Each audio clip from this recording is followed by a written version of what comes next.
Sebuah rekaman ramai dibicarakan warganet di media sosial Telegram pada Senin 21 Oktober 2024. Dalam rekaman tersebut memperlihatkan momen saat sekelompok tentara Ukraina diserang pasukan Moskow.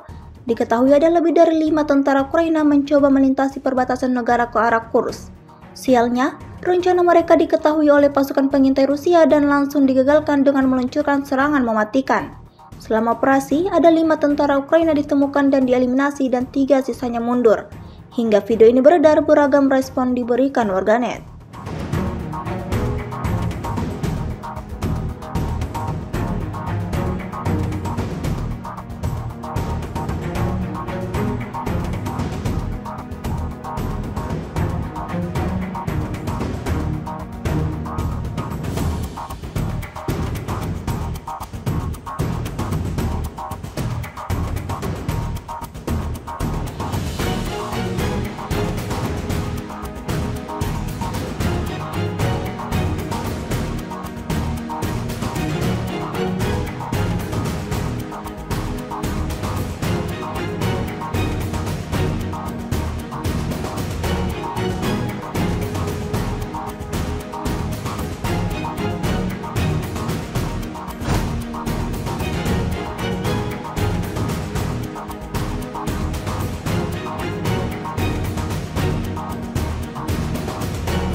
Download Tribun X sekarang, menghadirkan lokal menjadi Indonesia.